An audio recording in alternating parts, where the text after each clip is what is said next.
Buenos días y gracias por acompañarnos hoy en nuestra junta. Ahora tenemos, oh, I hear a voice, sorry. Ahora tenemos interpretación en Zoom. Necesita usar la aplicación por su computadora o por teléfono, pero no puede ser por la línea telefónica nada más. Para usar el servicio de interpretación, por favor, vaya hacia el abajo de su pantalla, en donde se ve un globo. Haga clic allí y escoja español o inglés. Aunque vaya a escuchar en inglés, por favor, elija el idioma que le va a permitir escuchar la junta. Gracias. It's all set. Chair Hasid, you're free to proceed. Great. Thank you, Santiago. It is 10:02 and I am calling this meeting of the Agricultural Labor Relations Board to order. First, I'll go through the roll. Board Member Broad. Present. Board Member Lightstone. Present. Great. We have a quorum here in Sacramento. Next, I will go through and request a motion to approve the most recent meeting minutes from August 5th. So moved. May I have a second? All those in favor say aye. Aye. The minutes have been approved. I have a very brief chair's report, more of just an update. I believe it's next week, the state will celebrate in partnership with the Mexican consulate here in California, the 18th Labor Rights Week, where there'll be a series of events throughout the state in partnership with local Mexican consular offices to inform workers of their rights and help provide information. There are Facebook events with the Mexican consulate, or you can find out more information from the various local consular Facebook pages. And that concludes the chair's report. I will next ask for the Santiago, can you provide the executive officer's report on elections, unfair labor practice complaints, and hearings? Yes, and good morning again. And let me get my camera situated here. Today's report is fairly short, 3 items. The report, as well as other materials, can be found on our website under the Meetings tab. For today's report, there are 2 board administrative orders and 1 board decision to report on. Turning to administrative orders, turning first to SoCal Berry Growers LLC. There, the board issued its admin order number 2026-11-P, indicating that it is a presidential administrative order and dealt with the dismissal of objections to a majority support petition. That issued on August 6th, and the case number is 2026 RM001.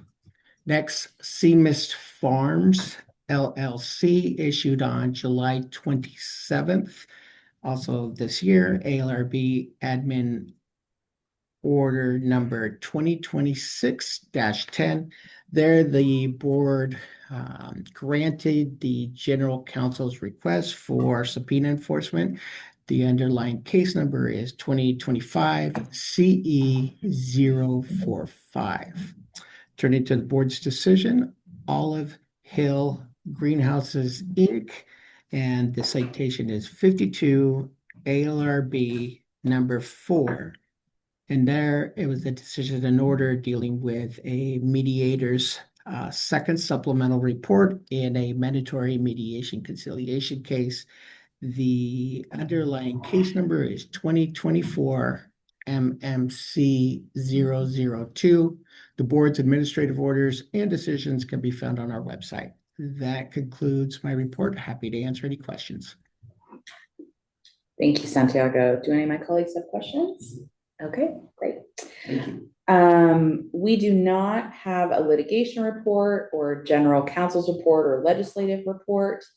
And so we will now turn to our informational panel, which I'm really excited about. Just a few words of introduction. This is a panel on California's food safety system, where we'll learn from members of some of our sister state agencies, the Department of Food and Agriculture and Department of Public Health, as well as hear from an industry leader, a representative from the Strawberry Commission, about how to all the efforts and the oversight that goes into our food system, particularly here in California, where we produce so many different commodities and share them around the world. This was initially inspired, one, just out of curiosity, but also as we look at cases and try and understand various employment arrangements. One thought I had was like, well, if there was like a food outbreak, who would be the grower responsible?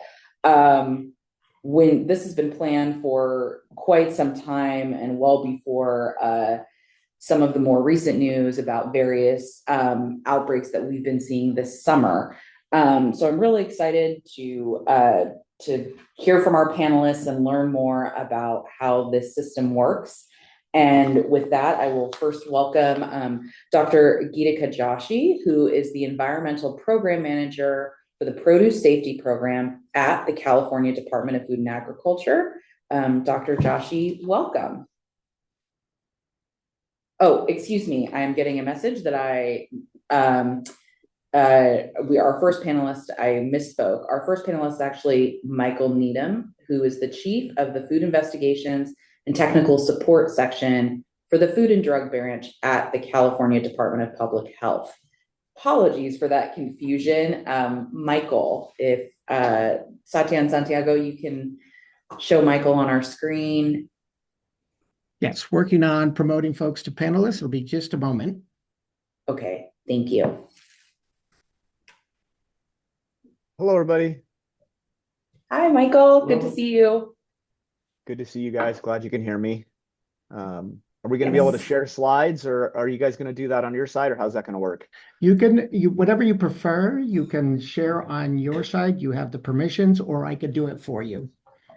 I'd prefer you do it so I don't mess this up too bad, but that'd be great.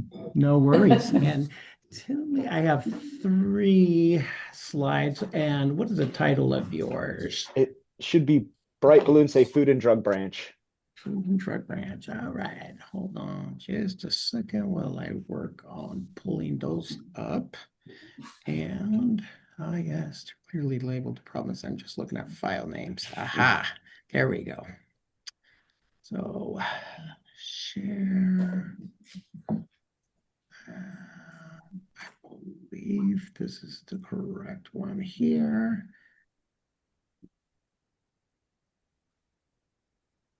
That's it. We can see that. We see some of the other, if you want to maximize the image. Yeah, let me try working. I don't think it's a must, but Maybe you can't because it's showing. I think within that screen though. There we go. There you go. Good. Okay. All right. I'll go ahead and get started. Thank you for having me today. My name is Mike Needham. I'm the Chief of the Food Investigations and Technical Support Section. That's a mouthful. I work for the California Department of Public Health, Food and Drug Branch.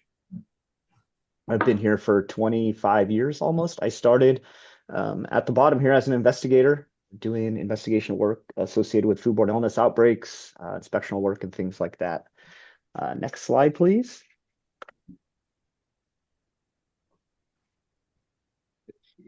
Cooperating. There you go. Wanted to give you a quick overview of public health in California, kind of see where we start. California is a very large state. We have 40 million people. And this is a decentralized state, meaning the counties do a lot of our work here. So there's 62 local environmental health agencies. And to speak broadly, most of the restaurants you visit here in California will be regulated by the local environmental health groups. And then all wholesale food manufacturing, food processing, lettuce processing, all those kind of things would be handled by my group here at the Food and Drug Branch. So for example, most farms that we're talking about here in California will be under the regulatory authority of the California Department of Food and Agriculture, not my group. But if you're at a leafy green processing plant that's actually slicing, cutting, packaging, that kind of thing, staff from my group would be conducting investigational work there and inspectional work. Next slide. The California Department of Public Health is a very large agency. I think it's right now we're about a little less than 5,000 employees in 7 centers. I work for the Center of Environmental Health. And in particular, I work for the Food and Drug Branch. We have about 170 employees. We regulate things including food, drug, medical devices, cosmetics, and most recently, industrial hemp. So today, though, is going to be the focus on food safety. Next slide. This slide kind of goes over our authorities and what we do and how we do it. But in general, most of our authority comes from 2 places. That's law and regulation. And the overarching law here is called California Health and Safety Code. And in particular, we have one section that we enforce called Sherman. The top little box here talks about 110140, which basically provides staff the authority to inspect and investigate in California. And then the second talks about our authority to sample. We do a lot of product sampling and environmental sampling in response to various investigations throughout the state. And at the bottom, a kind of overview of how many firms we regulate. There are approximately 7,000 licensed firms in California. Many of these make things that you consume every day: chips, sodas, packaged leafy greens, salad kits, you name it. California is a very diverse state. And yeah, 7,000 firms is a lot. It's a lot to get to every year. Next slide. I included this because it's kind of expected, but this mission statement you guys can read for yourselves. So the first part talks about protecting and enhancing public health, and that's where we stand. That's our goal. It is a big goal, and most of my work in particular is spent on food. So you can see at the bottom there, we have about 170 staff. We have a small group of law enforcement, which I'm part of, maybe 15, 20 people across the state that are sworn law enforcement staff. The majority of our staff are science-based staff, inspectors, and then our administrative staff. As an example here, I mentioned we have 7,000 food firms in California. We also regulate industrial hemp, which would be foods containing industrial hemp. We have 55 of those firms. So as you can see, most of our work day to day is spent in food. Next slide should be something about, yeah, foodborne illness outbreak. A lot of my work, a lot of my history here in this branch was spent in our emergency response unit, which focuses generally on foodborne illness outbreaks. And the major component for all that is CALFIRT. So CALFIRT is the California Food Emergency Response Team. And I have the bullet points to the right, don't need to read them to you, but it is a partnership. It's a partnership between federal agencies, being that my group, California Department of Food and Ag, and that's going to be Dr. Joshi speaking next, United States Department of Agriculture, and the United States Food and Drug Administration. And we primarily conduct foodborne illness outbreaks that occur in California or that have a link to California. Next slide. This slide covers some of the goals of CALFIRT. And the first goal of CALFIRT is to protect public health and stop the foodborne outbreak. Stopping a foodborne illness outbreak can happen in many ways. Some of you have seen that recently with a large recall.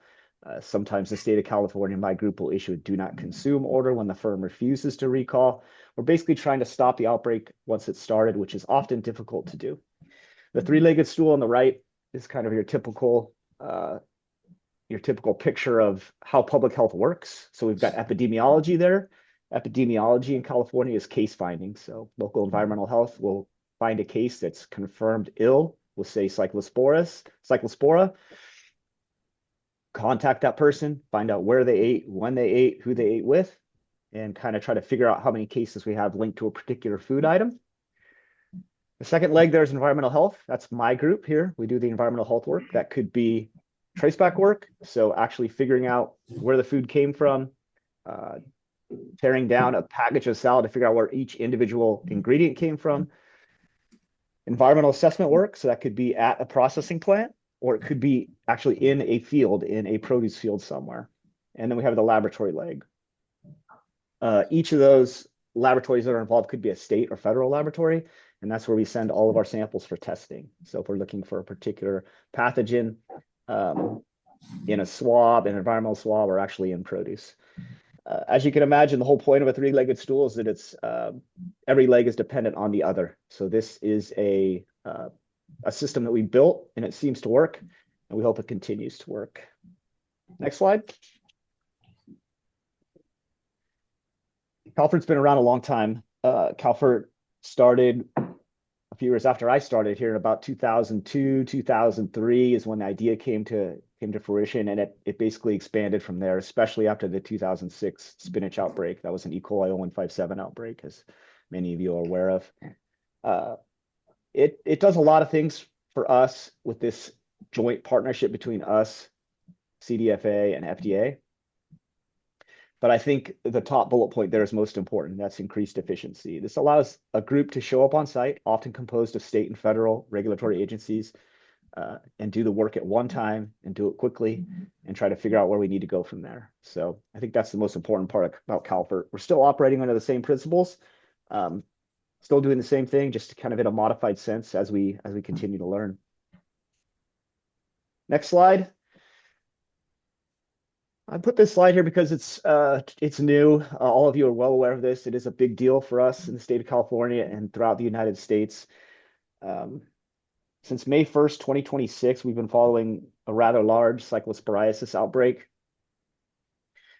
To date, we have almost 14,000 confirmed cases in the United States. These are people that actually ended up sick and going to the hospital and confirmed with cyclosporiasis. We have an additional almost 11,000 cases that are unconfirmed. That brings the total to almost 24,000 cases just this year alone. For comparison, same time last year, I think we had a little over 1,000 cases. So this is really unprecedented. It's huge. It's a very large outbreak. And there's going to be multiple different outbreaks associated with these cyclospora issues. Of most interest to everyone in the news recently has been the cyclospora outbreak linked to iceberg lettuce from Taylor Farms de Mexico. This started with some Taco Bell cases in the Midwest. That's at, I think, 9,000 cases, over 300 people hospitalized. I think 2 people have been reported to die from this outbreak. So very unusual, very large outbreak.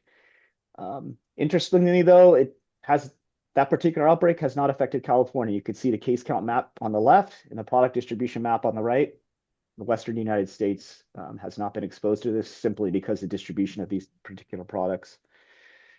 And real quickly, I wanted to cover what would happen if this was to happen in California. If some of these colored boxes moved our way or if product was distributed this way, both the California Department of Public Health, my group, and CDFA, Dr. Joshi's group, and the FDA would be on site investigating these outbreaks. That would include our local public health departments, our local environmental health departments. It would include traceback work, trying to figure out a common food ingredient. It may include on-site field investigational work, so actually at the location where products were grown, and then on-site investigations at a processing plant if that was involved. So it would be very extensive. It happens every year, usually not with cyclosporiasis, but with something else, with like Salmonella or S-Tech or E. coli. But it is common for us to do these investigations and try to get to a point source.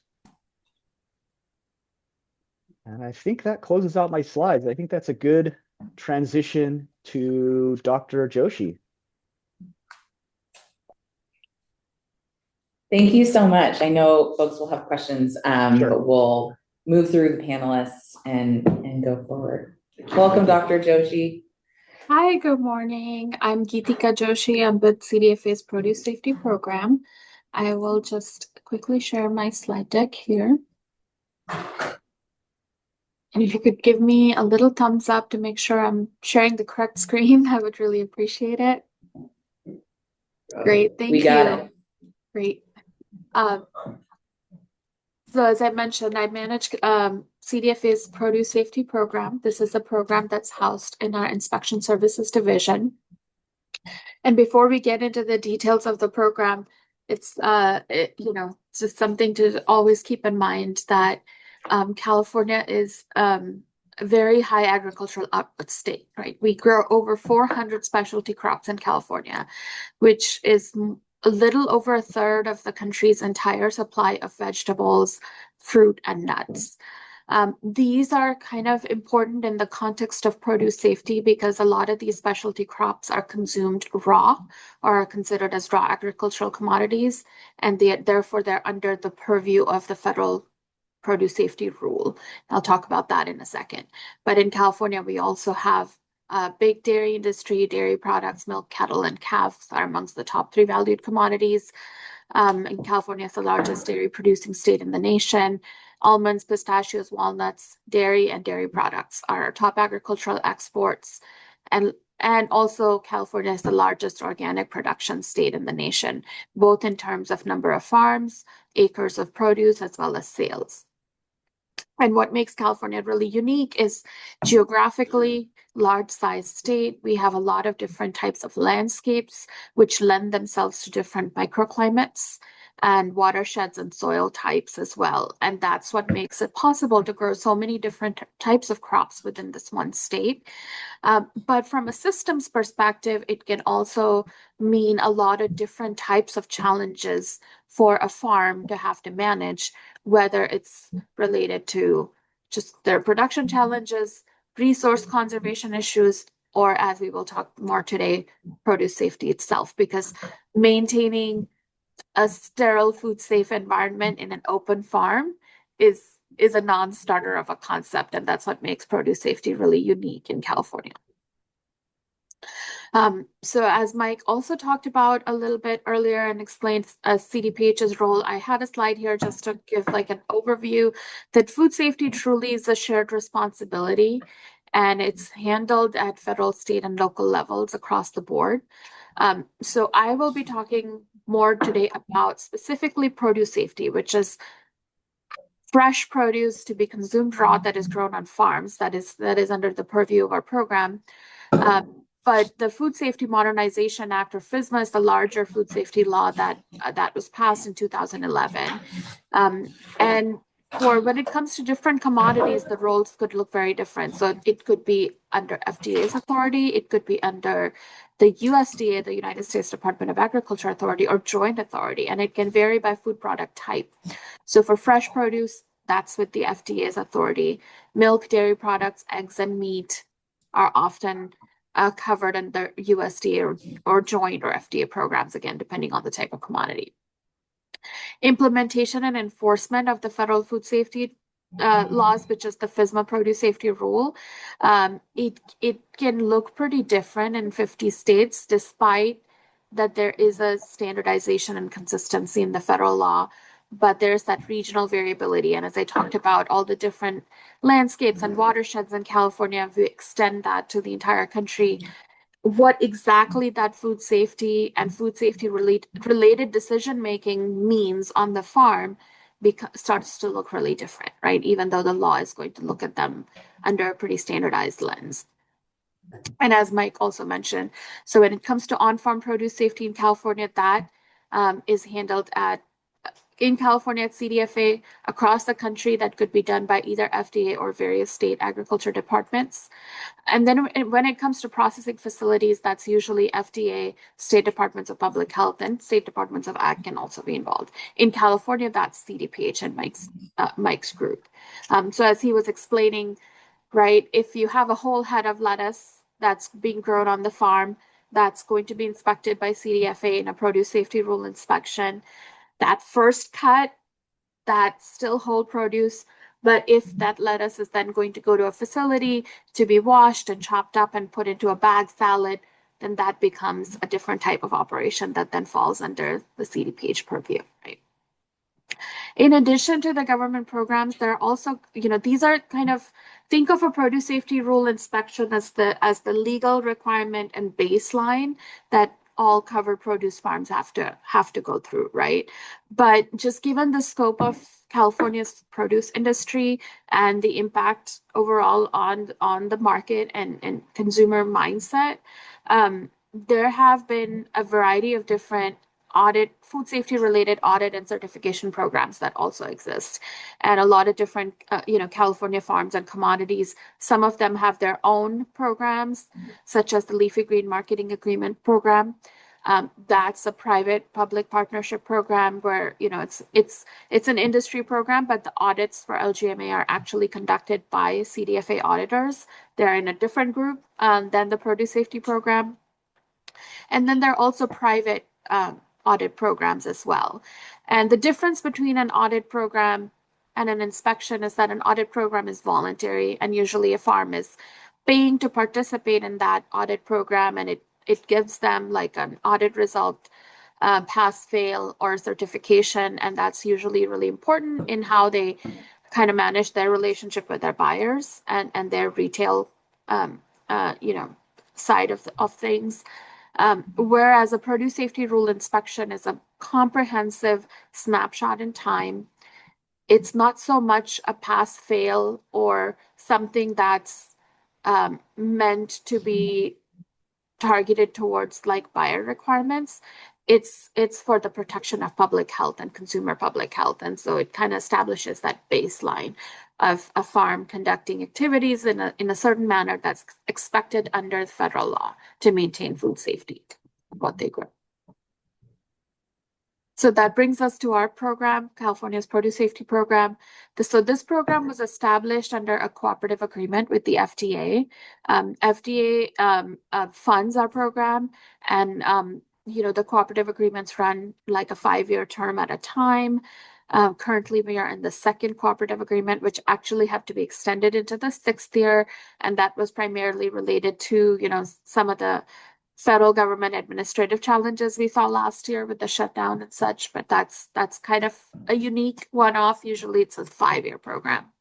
And the inspections that CDFA staff conduct on produce farms in California are also conducted under FDA's authority. So our program is housed within our inspection services division. Our role involves conducting these on-farm inspections and also education and outreach activities, and I'll talk about that in a second. We estimate that there are about 20,000 or so fresh produce farms in California that are growing all these products that I mentioned before. And not all of them are covered farms. Again, I'll touch on that a little bit. One more thing to keep in mind is that the produce safety rule focuses very specifically on foodborne illness risk from microbial pathogens, so bacteria, E. coli, salmonella, or microorganisms such as even cyclospora that we talked about a little bit in Mike's presentation. But this is very different from chemical hazards or other types of adulteration, such as heavy metals or other type of chemicals. So very specific to microbial. And as I mentioned, we conduct work under FDA's authority, which kind of makes us a Path B state. And that's just a technical term that FDA uses for states like us. So under the produce safety rule, what does it mean to be a covered farm? If a farm is growing raw agricultural commodities that are going to be consumed without cooking, so for example, a potato farm is not a covered produce farm under the law because potatoes are always cooked before consumption, right? So it has to be raw consumed product. Businesses that have produce sales greater than $30,000 annually, and that they conduct the following farm activities, which is growing, harvesting, packing, and holding. That kind of makes them a farm that's covered under the rule. They're going to be subject to an inspection by us. A farm can be not covered or exempt as well. So if their food is being grown for personal consumption or for farmers markets or restaurants within a localized area, and all of their food sales are over 610K, then that makes them qualified exempt. If they are growing produce that's rarely consumed raw, so for example, as I mentioned, potatoes, and they're not covered. If they have a commercial step that's known to kill microbial pathogens, such as canning, tomatoes for canning, fruit for only jams or preserves that are going to be canned and such, then that's not covered under they are exempt under the law as well. And then there's enforcement discretion on commodities such as almonds, hops, and wine grapes. These are commodity specific, and that's because all almonds grown in California are pasteurized, which is a kill step. So even though that's not an industry standard nationally, but in California it is. So it's not a process exemption, but instead it's called an enforcement discretion, but the concept is the same. Similarly, hops and wine grapes produce alcohol. Alcohol has antimicrobial properties. And so that's part of the reason. What do we look for during an inspection? The rule has some general provisions and requirements, but some major topics that we cover are personnel qualifications and trainings that include trainings for all farm workers, harvest crews in health and hygiene practices, and that they understand like things about hand washing, proper use of restrooms and things like that. Then overall, the health and hygiene practices on the farm, what the agricultural water source is for a farm, both for irrigation as well as post-harvest activities like washing of the produce. And does the farm understand any potential risks related to their ag water source? This could look very different if it's groundwater being pumped and applied through a subsurface drip that's, for example, never exposed to atmosphere, versus an open irrigation canal, which is open to atmosphere and wildlife and such, right? So the risks could look really different. What kind of soil amendments a farm uses, especially if they're of animal origin, such as manure. Is it being used raw? Is it being composted? Things like that. All these things have a bearing on their food safety risk. Domesticated and wild animal handling, how they conduct their growing, harvesting, packing, and holding activities, including equipment, washing and sanitization, what kind of tools they use, are their buildings adequately covered? So all these things, and then all the records that are related to these as well. So it's a system-wide approach to look at food safety on a farm when we do this. I think I'll skip this slide because I talked about this already, but I will mention that we do have a few Spanish-speaking inspectors on our team as well. So if a farm does need support conducting their inspections in Spanish, then we can send out inspectors that can address that. In terms of our regulatory role and responsibilities, we conduct on-farm inspections at CDFA, and since we do it under FDA's authority, any compliance actions on regulatory response that have to be taken as a result of inspection findings are handled by FDA. And if it's a particularly serious situation that requires a regulatory response and enforcement, then we work with FDA as well as CDPH together. Because that's where, our local state agencies will often have resources available for those enforcement activities where the federal agency may or may not have that. We also have a technical assistance program available which is state funded, and we contract through the University Cooperative Extension here. So farmers that have inspection findings and need guidance and information on how they can address them and how they can improve their food safety practices, they can get help through Cooperative Extension specialists through our technical assistance program. And then I will not talk so much about emergency responses. Mike covered that in quite a lot of detail, but I will highlight that we are part of the CalFIRT team that Mike was explaining to you all earlier.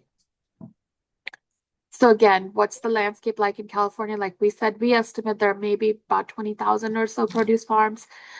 Verifying these farms is also a big part of our function. So far, we've verified a little over 6,000 farms, and we continue to call farms to verify. We have to ask them a series of questions to understand if they're covered under the rule or not. As of March of this year, we'd completed a little over 2,600 inspections across the state. And then we also provide what is called an on-farm readiness review. These were much more popular in the early days of our program. They're starting to plateau out now. A on-farm readiness review is especially an educational tool for small and very small farms. If they've never had an inspection before, this is like a mock inspection where an inspector will do a walkthrough, and they will kind of help them understand what to expect during an inspection, but it doesn't result in an inspection report. However, if we do see something that's egregious and an immediate risk to public health, then the on-farm readiness review will need to be converted into some kind of a regulatory response, because at that time we have the obligation for public health protection. There is an organization called the Produce Safety Alliance based out of Cornell University that has developed a grower training, which is an FDA approved and accredited training that meets the training requirements under the law. We have a certified lead trainer in our team who can conduct these trainings for growers, and we have trained over 500 participants since 2024 when our staff person became a lead trainer in these topics. We use a Salesforce-based database system to manage our farm data and inspections data. And this, on our side, we can see this and we can even look at different risk factors and do like a risk ranking and risk modeling to prioritize our inspection work. But there's also a user side where a farm can log in and they can look at their own farm record and their own inspection records in the system, but they cannot see everything else because the information that we keep is confidential under state law. This project was funded through the California Department of Technology's Technology Modernization Funds in 2023. So in terms of our outreach and communication work, we've been conducting training workshops for using this portal as it's still fairly new for farms to get used to. We conduct PSA grower trainings that I mentioned. In the photo, you see Angela Terrazas. She's our lead trainer. Here she's conducting a training for growers. We also can accommodate on-demand trainings from industry when requested as best possible from our resources. We provide on-farm readiness reviews, as I mentioned, and then we also have a blog and a mailing list that folks can sign up for to get updates. And that kind of concludes my presentation. I know there was a lot of information here to unpack. I look forward to getting any questions you might have. Thank you. Thank you, Dr. Thank you. Joshi. I think we'll go to our next panelist, but definitely please stick around because I'm sure, I know I have a few questions. I'm sure my colleagues do too. Next, I would like to welcome Jason Sherritt, the Director of Grower Education and Outreach for the California Strawberry Commission. Welcome. And we can see your slides. Oh, I can't hear you though.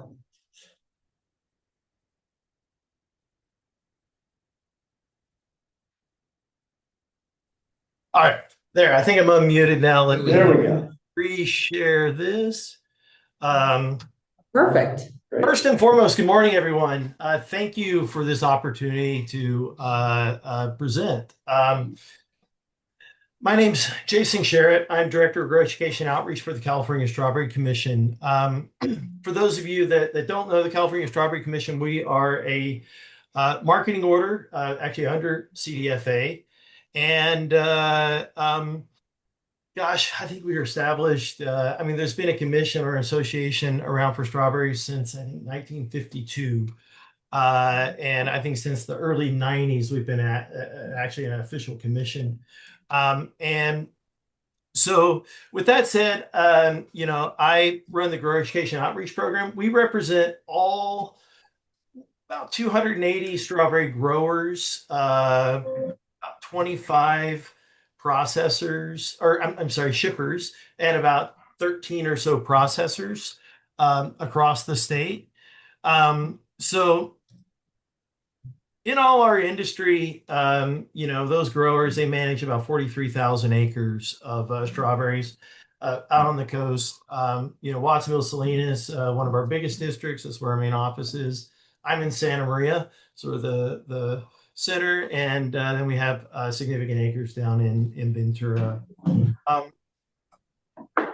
To give you some perspective from a labor standpoint, at peak production, our growers are employing over 1,200 harvest crews.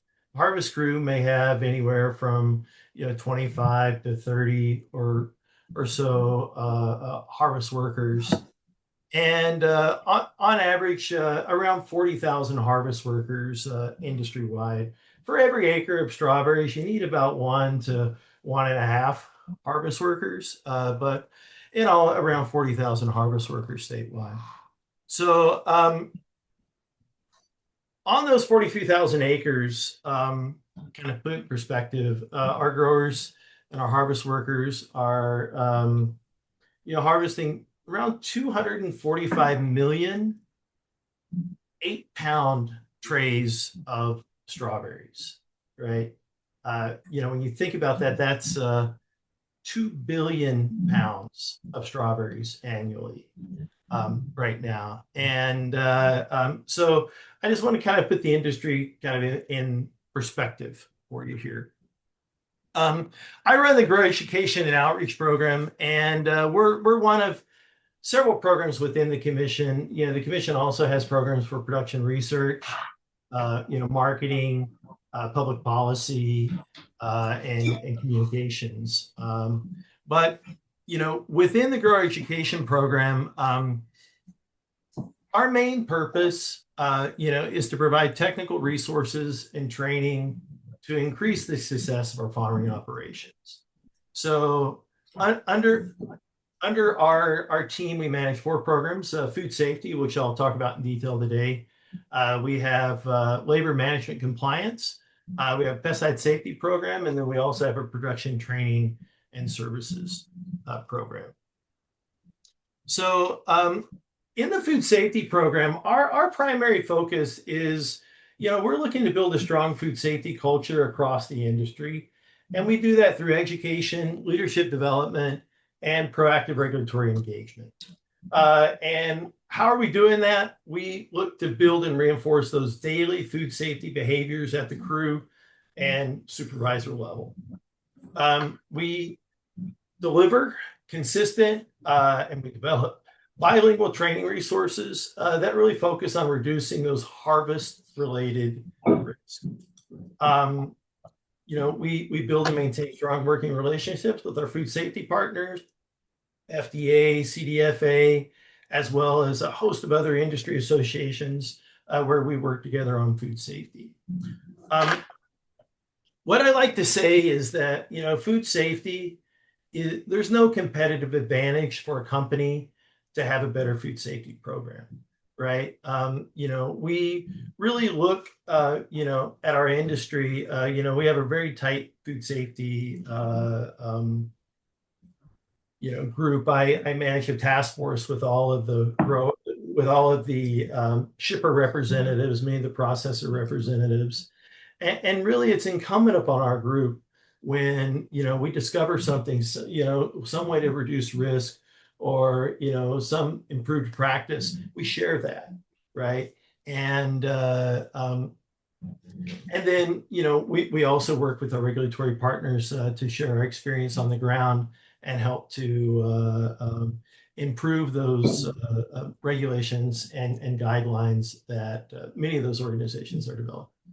And then ultimately, we use all that data and feedback and other evaluations to continually improve our food safety programs. So I want to share a little bit of history on the California Strawberry Commission and food safety, because it's actually quite relevant to what we're experiencing right now, kind of across the country. And there was another cyclospora outbreak over 30 years ago. And it was ultimately Guatemalan raspberries. And many of you have probably heard about raspberries in the news, particularly before the lettuce outbreak was mentioned. But what many people don't know is that California strawberries were initially suspected to be the vehicle for that cyclospora outbreak in the late 90s.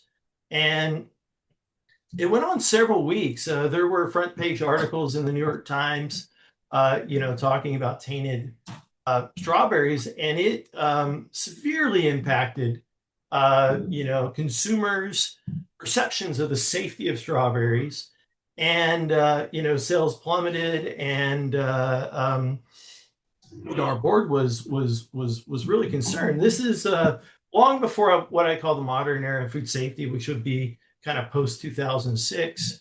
But after some time, it was determined that it was not California strawberries, that it was actually Guatemalan raspberries. But frankly, the damage had been done to California strawberries, sort of perception of being safe. And so following that issue, our board kind of came together and was like, we've got to really get our handle on the food safety side of things.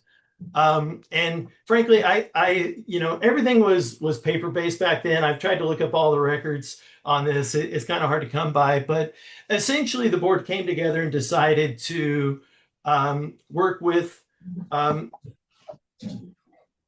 imagine it was UC Davis at the time, to come up with some, commodity food safety program for strawberries.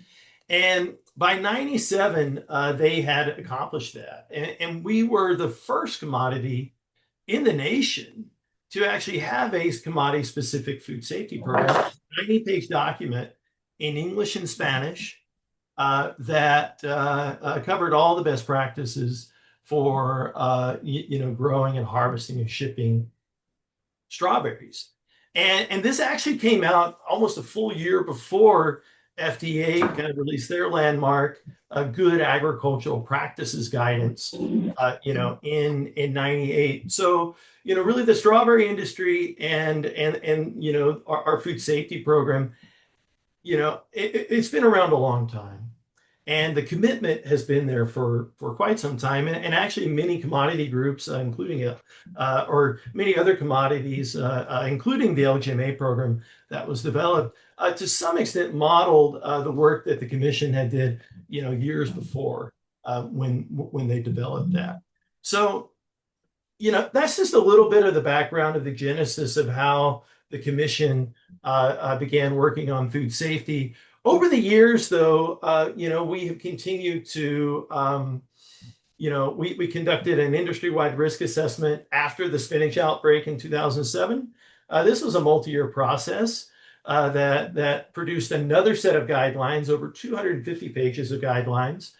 And then again, we did another follow-up risk assessment industry-wide in 2011 to see how we were doing since 2007. Right. And basically from that point, we continue to evaluate our risk in the industry and adjust and update our guidelines so that we can stay on the cutting edge, that we truly have a safe product. And so let's bring it to the farm. We'll talk about workers, right? Bottom line, every strawberry currently is harvested by hand. Single harvest worker, they can harvest as many as 100 trays, some many more. But, on average, anywhere from 80 to 100 trays, in a work day.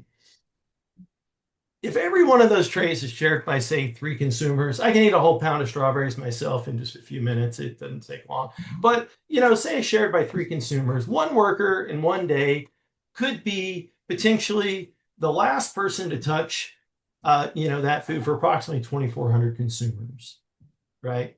So that particular harvest worker is making thousands of decisions in any given day about, the product that he's picking, but ultimately the food safety is built one decision at a time. And a lot of our work is to help train and educate the industry so they can make better decisions about, particularly about food safety. So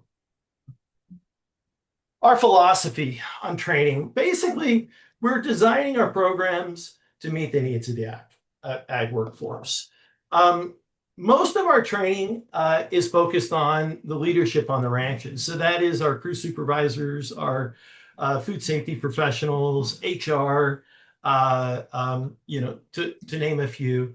And a lot of our trainings are focused on kind of a training of trainer aspect. So we're training them so they can turn around and train the employees within their operations. All of our trainings are accessible, right? They are, my team, I have a team of 4 specialists. They're all fluent Spanish speakers. I myself am fluent Spanish speaker as Peace Corps volunteer in Ecuador almost 30 years ago. And I speak Spanish fluently. But, and then selected resources, we also will work with Indigenous interpreters, primarily Mixtec, and particularly on some of the training videos so that we can offer some languages. It's extremely difficult to get to all the dialects, but in all of our trainings, we work with the leadership to make sure that they are able to provide the training in a manner that their employees are going to understand, right? The other thing, a focus on hands-on learning. You see this a lot, but if you think about it, most of the people coming into an in-person training for us, they're working on a farm, they're moving around, they're outside, and to bring somebody in and sit them down at a table and show them an 80 slide PowerPoint can be a little overwhelming, right? And if not overwhelming, it may just be boring, right? We develop trainings where, we have lots of, group discussions. We play games. We do role plays. We develop trainings that people are engaged in, right? That motivate people. And, it's important, I think, for anyone that has to go through a training program, but especially for the audience that we're working with. Something else, particularly on food safety, is when we're working with these crew leaders, oftentimes they're managing a crew of 30 people and they don't really get a whole lot of communication skills training or soft skills training. And in food safety, oftentimes the training is around the technical aspects of food safety. What are the risks and how to mitigate them? But we actually focus on some of the softer skills about, communicating expectations, about giving feedback, about conflict resolution. Because inevitably, in order to run an effective food safety program and build, a strong culture, you really need strong leaders that are able to communicate about, the risk, so that workers understand not only what they have to do, but the why behind it. And then ultimately, our trainings are designed for learning. Many of our materials are designed to be very visual, right? We do low literacy materials so that people can see pictures and images that demonstrate what we're trying, the point that we're trying to get across. And ultimately we look at methods where we can improve understanding, retention, and ultimately resources that can apply across a diverse workforce. So we want to provide those leaders with the knowledge, skills, and resources to build and sustain strong food safety culture throughout their organization. So right now we have, kind of in the area of food safety, we have 5 main trainings right now. Our basic principles of food safety is our standard training. Nearly every harvest worker will receive this training in some form or fashion. It's usually delivered by a crew supervisor or an HR representative within the company. But it's about all the risk associated with the harvest of fresh and processing strawberries. A new training we're developing this year is what I call supervising food safety. And it's kind of, it's a mix of basic principles of food safety and kind of a food safety, kind of leadership. But really, it's about, it's designed specifically for mayordomos, and it's covering all aspects of, sort of managing food safety on the ranch, really for those frontline supervisors. This will be an in-person and a virtual training we're developing this year. We have a harvest or processing training, which is it's a 25-minute virtual training, and one of the riskier activities is harvest or processing, because oftentimes workers are removing the calyx in the field, and that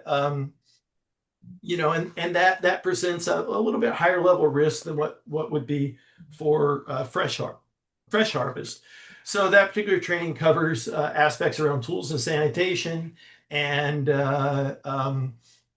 other practices and procedures that relate directly to harvest for processing.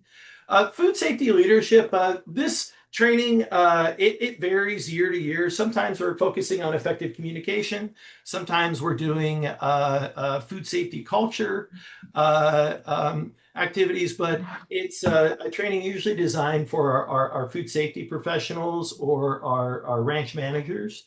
And it's really around developing effective food safety programs, at the company level.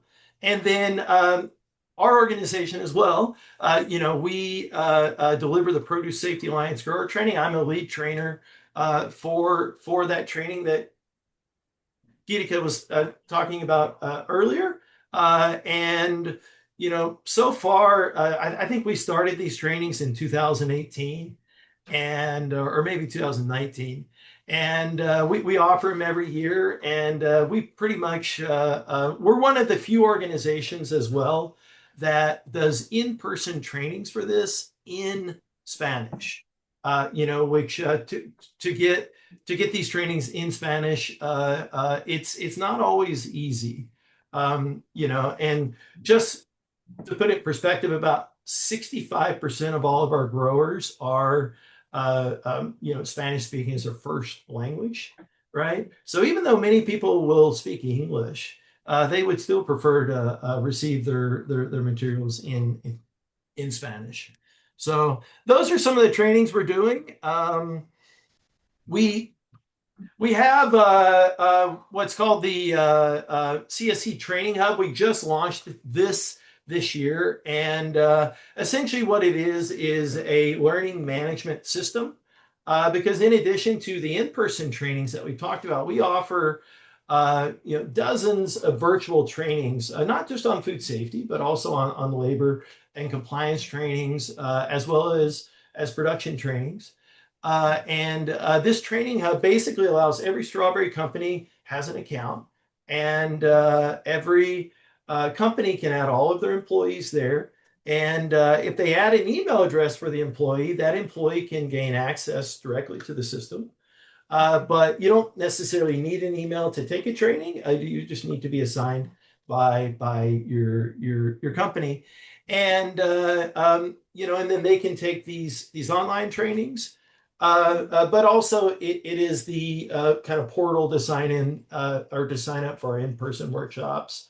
And also workers can get all their certificates from any of the trainings they have participated in with us. So that's the training hub. I had a short video here, but I think I'm going to skip it just to save time. It's just kind of a promo video, and I'm not even sure if you guys will be able to hear the sound on that. But so with that said, some of the things we're working on this year, you heard me talk about those food safety guidelines that we developed many years ago. We're going through a comprehensive, what I call a refresh of those guidelines. And, this is what a typical, SOP would look like for, cleaning and sanitizing what we call the calyx removal tool. And one of the things we're doing, utilizing some of the AI tools that are out there, along with our expertise, we are kind of updating these guidelines, creating more visual resources, and really improving, the documentation side of this. And, then obviously these will be available to the industry to adopt within their own food safety programs. But, really what we're trying to do is develop guidelines that are a little bit easier to understand, and, and kind of be a better reference for, companies and workers in the field. And then this year, we're kind of reviving a campaign that actually started during COVID. And we had this campaign during COVID called I Pick Safety. And really, at the time, it was around, COVID prevention, education and resources, for the industry. And, frankly, I was looking through our sort of archives of things, and I said, this really applies across the board, whether it's food safety or pesticide safety or worker health and safety, this message, still resonates. So, basically what we're doing is, kind of running this campaign to make food safety a little more visible in the field. We want to develop materials to help support supervisors in their tailgate trainings. We want to push some of these core messages around clean hands, reporting illnesses, working with clean tools and equipment, or safe harvest practices, or more importantly, just speaking up when there is a concern for food safety.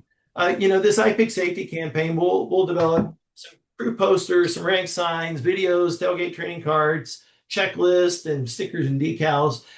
Things that will help make food safety a little more visible, in the field. And every time they see that little heart, with the Cosecho Seguridad on it, it's going to make them think about food safety. So this is part of what we're trying to do to help, promote positive food safety culture within the industry. The reality is, food safety, it's built one decision at a time. And, our job is really to give, the industry, our companies, our crew supervisors, our pickers, the knowledge and tools and the support they need to help make those decisions well. So that's my presentation. So. Thank you so much for both to you and then all of our presenters for such a comprehensive overview. It was interesting and really appreciative. I think this is a lot of stuff that happens behind the scenes that you don't think of until we're kind of in the summer that we're in now, where it's often front page news and all over our various algorithms. I'll open it to my colleagues to see if there's any questions that you have that you want to ask any of our panelists. Go ahead, Ralph. Well, hi, thank you all. Very thoughtful and detailed presentation. Really appreciate it all and all the work you're doing to keep everybody safe and protect consumers, workers, and the industry. So just want to thank you for all that effort. The question I have that just comes from in the world of the ALRB, I'm interested in kind of the record keeping and processing part of the industry. So in other words, we often run into questions about who was farming something, who the farmer was, who the grower was, who the shipper or processing company was, and so on. So when you're investigating a potential outbreak of some sort, where do the records? So starting with a supermarket, if you're investigating a supermarket, it could be a processed bag of various produce, or it could be raw produce. And then if you're investigating it, where do the records, the supermarket probably, I imagine, doesn't have the records. Where, as you go down the chain of distribution to try and find where the farm it might have come from is, where are the records that enable you to find out where the produce was actually grown? So I guess that's my question. Yeah, good question. I could start with that. The art of traceback is just that. It's an art, and it depends on each commodity we're looking at and what the particular pathogen is. But we generally train our staff to collect records coming in, coming out. So from both sides. So if we're at a Safeway, we're going to collect the records that Safeway has showing what lettuce or strawberry or whatever came in. We're going to document that. We're going to save that. We're also going to go to the person that provided the record and collect that same record going into Safeway to make sure those align. In some circumstances with very small distributors, sometimes those don't align. So we make sure those align correctly. And we take that back from that distributor, back to the next distributor, to the next distributor, and then all the way hopefully to the farm or wherever that came from. So it's a tedious process. It takes a long time, especially when we're talking about a commodity that has more than one ingredient. But that's how we look at it. It's the same if we're doing produce, eggs, beef. It's the same kind of process. So records from retailer, records to retailer, and then back all the way to the grower if we can get there. I can add a little bit on that. Just to make it real simple for you. Under FSMA, the essence of traceability is throughout the chain, right? Whether it's the grower, the processor, the shipper, the retailer, you are obligated to trace one step forward and one step back, right? So from the grower, it goes to the shipper. The shipper knows the grower that it came from, right? And then the shipper knows where they're like what distribution centers they're sending it to, et cetera. So the concept of one step forward, one step back, is part of FSMA. That is changing, through FSMA 204. And I'm not going to go into a ton of detail on that, but basically, the traceability information for certain products that are on what they call the food traceability list will essentially live within the codes on that product, right? And there will be a way for them to, like in the event that, Mike is investigating something, you could see the whole chain of that product within, minutes, or I think the law says within 24 hours. But essentially, the rules of traceability currently for most crops is one step forward, one step back, right? And those are the records that a company is required to keep. In reality, almost all strawberries that are shipped, say to a major retailer, comply with what's called Produce Traceability Initiative, I think is what is PTI. And you can see this if you go into a Costco and just look at the label on the side, because you can see the trays, and there's a label on that side, and embedded within that label, you can go all the way back to the farm or the block, with the numbers in that case. And that's case level traceability, right? So anyways, I hope that answers your question, but it's really depends on the commodity.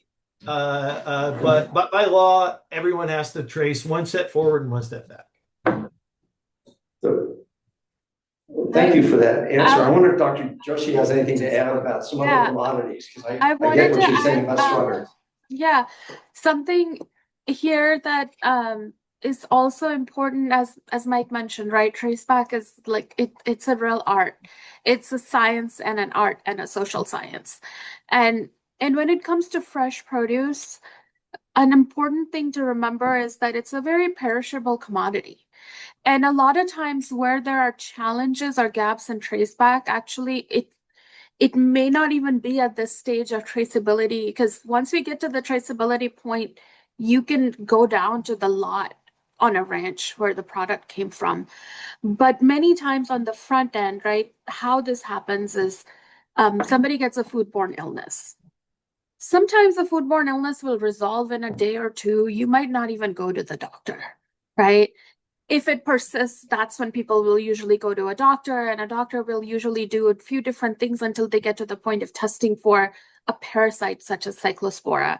And then when that test comes out negative, then they're obligated to report that to public health departments and CDC, where they get picked up in those PulseNet systems, and they start tracking these cases and incidents. And that's when they say, oh, there's an outbreak.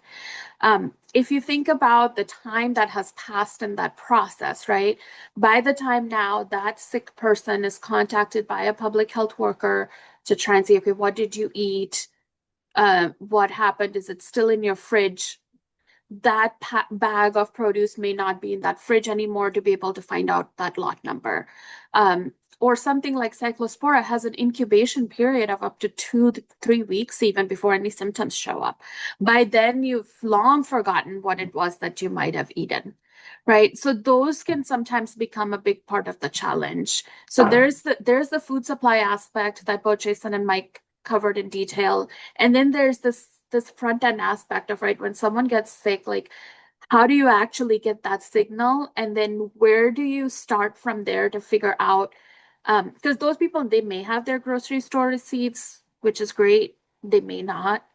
It may have been some time that they may not remember what it was they ate. And maybe or maybe they'll name so many different commodities that it may take some time to figure out, oh, then you might have to compare with a bunch of other people who got sick as well to try and identify the commonality. And again, I'm speaking a little bit out of turn because our team actually doesn't participate in tracebacks. But this is how I understand based on the trainings I've taken, and Mike, you can add more. But that can be a big part of the challenge, and very different from processed foods or foods that are more shelf stable when it comes to produce, because it's so perishable. And even if you were like, yep, it was this one bag of salad that I ate it's gone bad in your fridge and you throw it away by the time you even showed up with symptoms. And those can be some of the real world challenges for those public health groups who are working on these trace backs. I have a related question to that. In the chain of traceability, and appreciate you're kind of looking for any evidence. Is there any requirement or is there any kind of common practice where, you know, I can see the codes in my mind from times we've done farm visits where, you know, individual workers are sometimes for, you know, getting paid for piece rate usually, or at least in part, they're stamping something or marking something with a code. But are, for traceability or for eventually finding liability, are farm labor contractors required to kind of have an individual code or kind of make sure that they're listed in that traceability chain? That's a really good question. And I don't want to get ahead of speaking about traceability because that rule is still a couple years down the line from being enforced. So I will try to answer your question from the perspective of our produce safety rule inspections, right? I will say the caveat here is that we have to keep the distinction in mind. A produce safety rule inspection is a routine preventative activity, right? Inspections are they're kind of like a surveillance activity. They're happening all the time. At a certain frequency, we're going out on farms and inspecting them. So what I do say, it may or may not very directly correlate to an exact traceback situation of a foodborne illness outbreak, but hopefully it still helps paint a big picture for you, right? A little bit more holistic. And so when it comes to the produce safety rule, we look at who's responsible for food safety on a farm. And then that individual is the one who's going to get served the inspection notice. And they are the ones who will be told, these are the observations and violations on your farm. And they are the ones who have the responsibility to address those items, right? And take care of them and then do the mitigations that are necessary, or what we call corrective actions. Who that responsible entity is can look pretty different because business relationships on California farms can be very complex. And what it comes down to, so there is a definition of a farm in the law, but it's not super straightforward. And in more practical terms and more boots on the ground kind of terms, it really comes down to who owns the produce in that point in time. So let me just share an example, right? There could be a large grower and they might be the ones responsible for growing, and also they are the ones who are harvesting their own product, and they're also the ones who are packing and shipping it. And so it's a very clear situation of who's responsible at every step. It's that company. There might be other situations where a larger company might be the aggregator and a packer, but they have a lot of different farms that are supplying to them. So each grower has the responsibility for growing activities. And then this farm, this bigger company, has the responsibility for packing activities. Similarly for harvest, if sometimes a harvest company can be contracted by the farm. And if they are a contracted entity, then ultimately the farmer is the one responsible. If he or she's the one who contracted the farm labor company, they're the ones responsible. But in some commodities, we also see that a harvest company actually harvests and purchases that product. So if they are the ones owning that product at that point, then they are the ones who would be responsible. And sometimes it gets even more interesting. I think walnuts is an interesting example where there's an extra step in harvesting called hulling of the walnuts. And sometimes a huller might take nuts from a bunch of different growers, hull them in one location, and they buy them, and then they sell them back to the growers, who then will work with, either pack them themselves or work with a packer. So the responsibility even can change dynamically through the process. And our role is we ask as many questions as we can when we're out at an inspection. So we try to fully understand this business relationship so that we can say, okay, we need to do an inspection of the farm and we need to do an inspection of the packing house separately. And then that's what we will do. Or if we need to inspect the farm and the harvest company separately, then that's what we will do. So it kind of comes down to that. How this fully translates into how we track lot codes, I would say I won't be able to speak to that very directly, but my understanding is that enforcement of the traceability rule is intended to exactly streamline these type of relationships so that the codes would universally mean the same thing across the supply chain and make that traceability faster.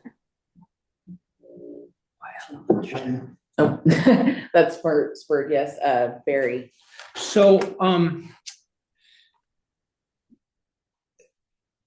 would it be a true statement that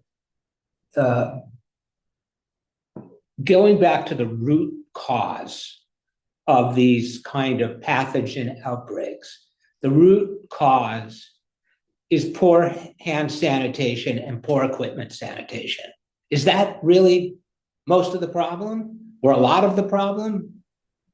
Or is there some other way this starts? That's a really good question, and I think I would like to say that the world of food safety has evolved so much over the last 20 or 30 years. And if we think about that 2026 E. coli outbreak to now, there's so much advancement that's been made in both the science and research part of it, as well as the outreach and education part of it, that we are starting to get to a point. So when we go out for a routine inspection, yes, a lot of times we will see minor observations related to record keeping, not so much of, oh, like someone's not washing their hands properly, but oh, did they maintain a log of how many times the hand washing station was used and clear, things like that. But we are definitely getting to a point where a lot of the health, I want to say this, and again, like this is based on some of the anecdotal information that we see and on the farm. So I don't have exact data metrics to present, but I think it would be fair to say, and Jason, you can add in here, but I think it would be fair to say that a lot of the health hygiene kind of topics were the lower hanging fruit. And a lot of advances have been made in getting on top of that. And now we're starting to see the next stage of more complex challenges, such as adjacent land use. We have another initiative in our department, which we work together with the Monterey County Farm Bureau, called the California Agricultural Neighbors. And that one's looking at the Salinas Valley area, and there's a complex kind of jigsaw of it's a valley where produce is grown on the valley floor, but then there are hillsides where animals are grazing seasonally. What does that mean in terms of presenting a food safety risk? Because there would be manure dropped on those hillsides. Is it going to be, what kind of a rain year is it going to be? Can that material flow downhill? So it's more of an ecosystem type of a challenge that's much harder to get your hold on, because when you're looking at the law and you're looking at produce safety responsibilities, you're talking to this farm here, but is there an interconnectedness to that farm over there?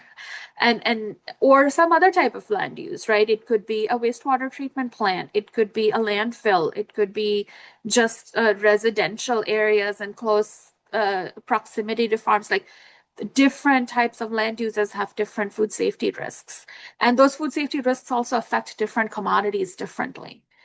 Commodities that grow closer to the ground might have a very different risk profile than commodities that are growing on top of a tree, for example. So it becomes a really complicated ecosystem type approach. And at least in my experience, I feel like that's kind of what we're seeing more now, is that's where we need to put more of our resources, our research, education, and outreach as to the more complex topics, because we kind of did a really good job of getting on top of the health and hygiene topics. And that's not to say not to do them anymore. Training is something that's constantly needed. People always need refreshers all the time. And as Jason was talking about, at every step, you have to make a decision in the entire process of growing, packing, harvesting, and holding. So not to take away from that, but we have a pretty good understanding, I think, now of those types of issues. And then now there's these newer topics like like I said, adjacent land use, agricultural water is another one. I think we're only now starting to understand, okay, different types of water sources can mean very different risk. What kind of treatments they might need. Is treatment the answer? How much of testing is needed at every step? Like these are more complicated scientific questions too, because if you look at it from a purely research perspective, you can do a lot of debate about what a representative sample would look like on an open system like that. And does it truly demonstrate the risk? Or is it just a one-off snapshot in time that you happened to see that day when you were out sampling? Some of it even gets to the philosophy of the science itself too. But that's kind of, I would say that's been my perspective in learning, been in this role for the last 5 years. But I would welcome Jason or Mike to add to that. I think they probably have more to add here. Sure. It depends on the crop. The particular risks that we're looking at, I can speak for strawberries, and health and hygiene has, plays an important role, but it's also one that, we have great protocols and procedures in place to help mitigate some of that. If you look at some of the bigger risk, I think when it comes to berries, one that I've worked on quite a bit, hepatitis A, it only comes from people, right? Or from water systems that have been contaminated. It's in a community maybe where hepatitis A is endemic, and and that contaminated water comes into contact with the produce. So there was an outbreak in Baja California a couple years ago. It started in Organic Fresh, and it went to the processing as well. And I think looking at the root cause, there was an investigation, and there was 60 some pages of findings from from the farm, and there were findings around some issues with hand washing facilities and water management on the ranch. But it's really hard to find the root cause. It is extremely difficult, right? And perhaps it was a worker that was ill that didn't wash their hands, or perhaps it was water, but they never truly they can never truly nail it down. But for us on the ranch, we have to look at what are the main risks. Workers working while they're ill, right? If they're experiencing symptoms that could be of infectious disease, our supervisors need to be able to recognize that, and we need to provide the training so that we can make sure those workers are put in a task where they're not directly working with harvesting the produce, right?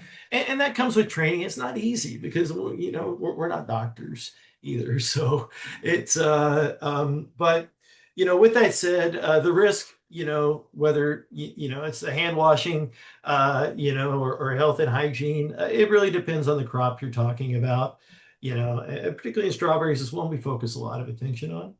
Cyclospora as well. It only reproduces in us. Right. So, but unlike hepatitis A, someone that, and maybe I'll let Michael talk about this. He's the health guy. Unlike hepatitis A, a worker that might have cyclosporiasis and they're manipulating the food, usually that cyclospora needs to be in the environment a couple of weeks before it actually becomes infectious. So, a worker that has cyclosporiasis and is manipulating the food likely wouldn't create an outbreak. Now it'd be gross because they didn't wash their hands and there's fecal material on that. I mean, let's just be honest here. But the point is it all depends on the risk, and it depends on the risk profile for the crop. Mike, you want to add anything? Yeah, I think you covered it, Jason and Geetika. We deal with outbreaks every day in my world that are caused by people, like at your local restaurant, norovirus, coming to sick work, vomiting in the bathroom at work, right? These happen. Chipotle is a great example from a few years ago. Large outbreaks can happen. Cyclospora, though, is an outlier. Hepatitis A, I think, is also an outlier. These are really unique things. The scale of the cyclosporiasis issue that's going on now is not like from a person somewhere doing something, right? This is to make 25, 40,000 people, whatever the number will end up being, to make that many people sick in another country is a bigger water issue, maybe an environmental issue, and those are often the hardest to get to. So I think it's the same when you go back in time. And California Department of Public Health is skewed because we generally see the largest outbreaks. Those are the easiest to see, right, with our eyes and investigate. So the largest outbreaks affect the most people are generally related to something bigger, be that a water issue even in California or another state, maybe a water issue in another country, animals, those kind of things. So difficult to tell. It's really hard to get it back. It's hard enough to get it back to a particular location in the state or the country. It's even harder to go back farther from there. Can I ask a follow-up Mhm. question? So let me just say something. You know, we have our perspective on what we see and what we have to enforce, right? Which is at the level of the worker and their first line supervisor frequently. That's what we see. And, you know, one of the problems I think is, which has nothing to do with you, is that a lot of agriculture is piece rate and there's a huge incentive to keep working. That's where the money is for the worker. If they were to say, you know, I'm feeling a little bit under the weather today with, you know, some kind of amorphous symptoms, which could be, you know, of something that could cause a big outbreak or could not be. And the employer was to routinely say, oh, well, in that case, for today, you just need to go home. Which might be a proper response, or we'll put you on some alternative thing, but we don't pay piece rate for that. We just pay the minimum wage for that, you know, and so the worker, and this is a problem across the labor market, they may not have an economic incentive not to self-report, or they're part of a crew that works like clockwork in agriculture. I've been to these strawberry operations. Those crews, they work together. It's not just an individual effort. It's a group effort because they're following machines. There's a lot of skill that goes into that. So anyway, so that's a little bit of an editorial statement, which I'm sure you have to deal with, just like we have to deal with it. It's an issue. I don't think it's the main issue, maybe, but it's an issue.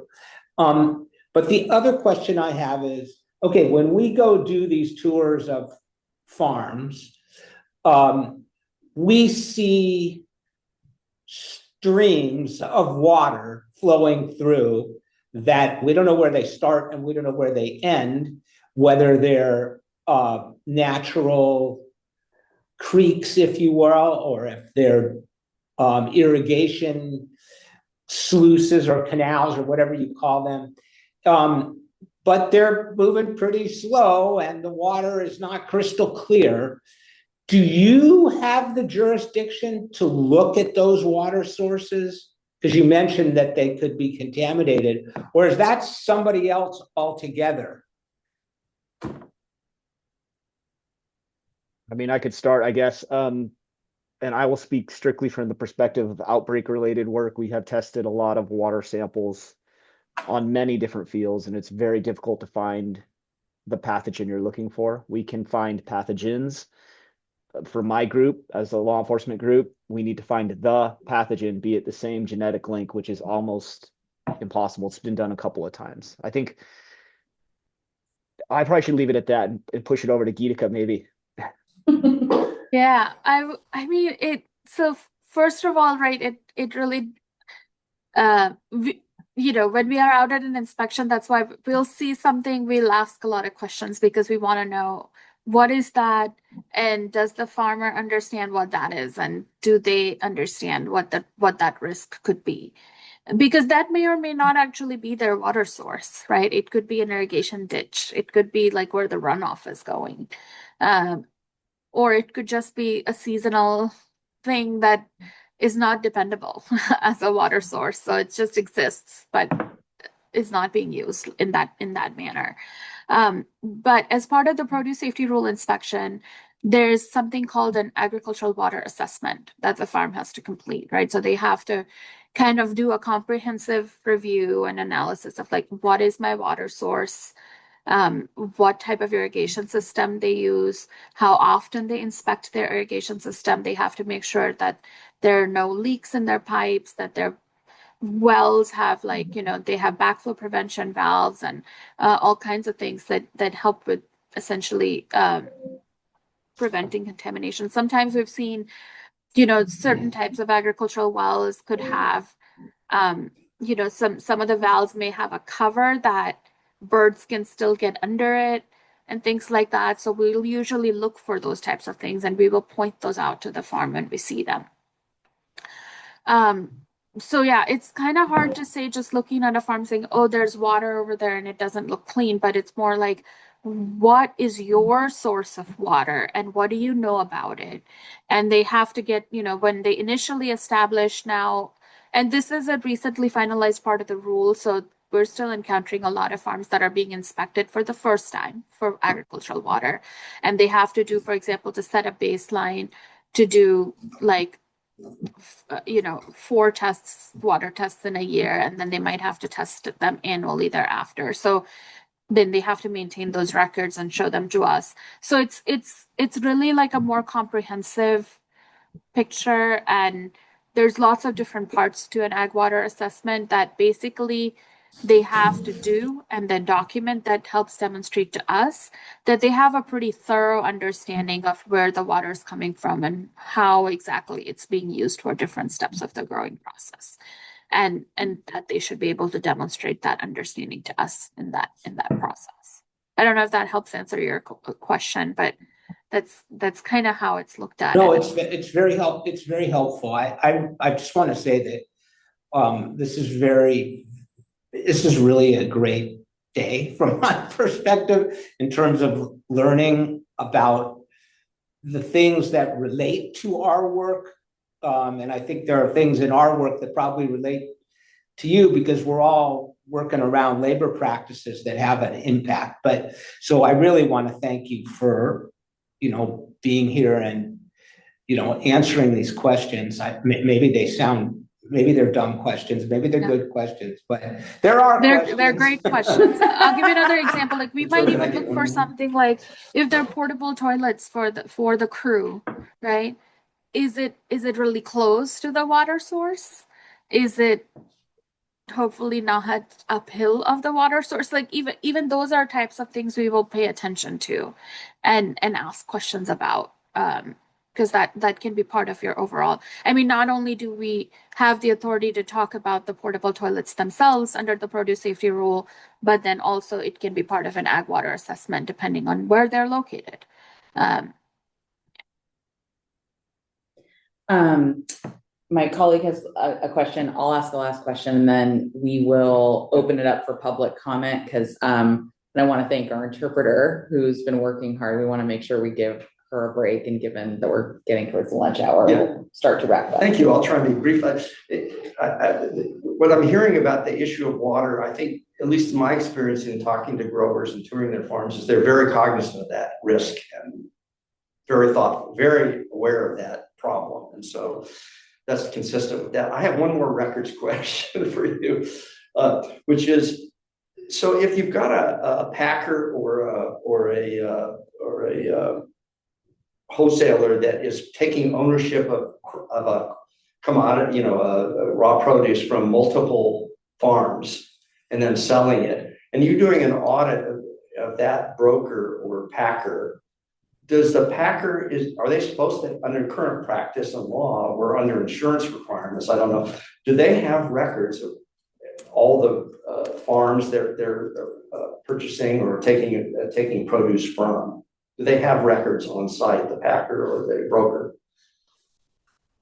That's a really good question. And I might not actually be able to perfectly accurately answer that because, again, the packer is responsible for the activities that they are doing and they will need to have all the records for that. right? So if the packer was not the grower, then they might have some information about the grower, but all the detailed records of the growing activities will be with the grower. And all the detailed packing activity records will be with the packer, if that makes sense. Yeah, but will the packer know what grower they got the produce from? Do they have records of that, is my question. Yeah, usually I mean, that's their business, right? So they would usually have that information as part of the business relationship. Yeah, because they know who they're buying from, and there's usually a money exchange there, so that kind of creates the pathway for them to have that information. The reason I'm asking that question about what records they have is that we have run across some cases where the packer or the wholesaler says it's all oral contracts and they're acquiring all this produce and they're not a written agreement and there are no, in other words, that it's all oral. They're just, they're getting produce from various farms and then selling them by the chain to the supermarket industry, and they haven't, and they don't have any written contracts. So I'm just curious if you've encountered that. Yeah, that's interesting. I mean, in our experience, like I said, it's also our experience is very limited to food safety related records, and those like if the question is that would the packer have the grower's food safety records, that's not the case, right? The grower will Just have the their own grower's food name. safety records. I'm just wondering, Yeah. not whether they have the food If safety I could records, add, they know where they Yes, got their go stuff. ahead, Jason. under FSMA, right? They will have to know if they're shipping a product onto another store or processing facility. They have to know where it came from, right? So they're going to know the farm, but they may not have that farm's food safety records, other than maybe a certificate, like an audit certificate or something like that. But generally, I don't know anyone that is processing or selling product that can't say, "Oh, I don't know what farm it came from." Right? I mean, I think by law they have to take it back to this is where we got the product and this is where we sent the product. That's the essence. Those records exist. Now, business relationships and contracts and all that in farming, it's all over the place, right? So, but from a food safety perspective, I think whether they're processing it or shipping it, they can generally tell you where it was sourced from. Thanks. That was my question then. So Oh, okay, thank you. great. And it also works the other way around too. So for example, if like I had mentioned, right, there's a processing exemption.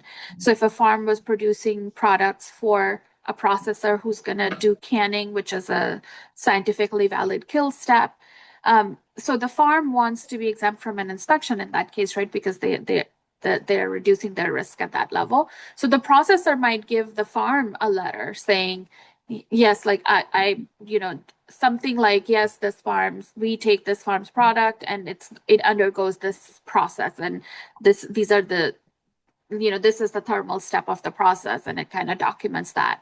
And the farm can maintain something like that. So it's also the other way around in the supply chain. And then when we contact the farm, they can show us that letter, and that helps us verify that the farm would be process exempt, for instance. I have one question, and then we'll turn it over to members of the public and maybe some of our own staff who have questions. And this one is for Jason, I guess. And most of us have, not just in this role, but in previous roles, have been around labor and employment policy, and from like an enforcement and trying to improve enforcement. And so there's been, a long history of employers through subcontracting, trying to kind of shift responsibility for occupational safety and health to a contractor or like an FLC. Does that happen with food safety, and can it even, I don't know the regimen. There have been changes in labor world to kind of make that less possible, but you still see it come up in contracts, and I'm just curious. Yeah, Who's I'm no responsible expert for on food safety? contracts held by labor contractors. We don't technically represent the FLCs. Within the strawberry industry, we represent the grower, the owner of the crop. ultimately food safety falls with the person that owns the crop, right? I don't see any contract out there where they're going to shift it to shift that, responsibility away. But I'm not a lawyer on this. I think a few of you guys are. I have no idea, right? We won't hold you to it. We won't hold you to it. It just helps us understand the dynamic. Generally, my understanding is the grower owns the crop, right? It's where the money is. And, but like I said, with a caveat, I'm a food safety person. I don't jump into labor contracts and what can be embedded within those. So. Well, I'll pause there and see if any members that are participating in the Zoom have any questions for our panelists. Santiago and Satya, folks, if you can use the raise hand function. I'm not able to see it from our vantage point, but our staff will look at that. Yeah, I'll give it a moment, invite folks to raise their hand using the Zoom feature if they wish to ask a question.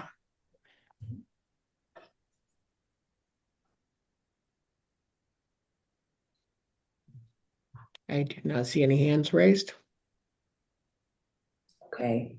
I want to thank each of our panelists so much for all of the time and thoughtfulness that you gave today and in the weeks and months preceding this for our presentations. I know, particularly for our regulatory entities, this is a very busy summer for you guys. And so really appreciate the time and the education, and also want to give a shout out to the Strawberry Commission. Been familiar with your work for a long time, and you've always been a real leader, I think, in the industry for robust safety practices.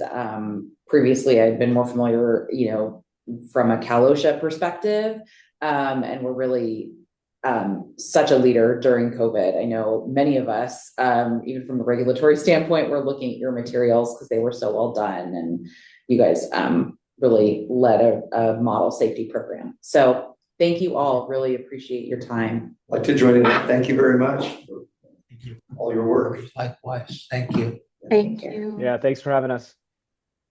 Take care. Thank you. And I'll pause here to see if there's anyone who is looking to make general public comment. Please raise your hand. And then the board will go into closed session.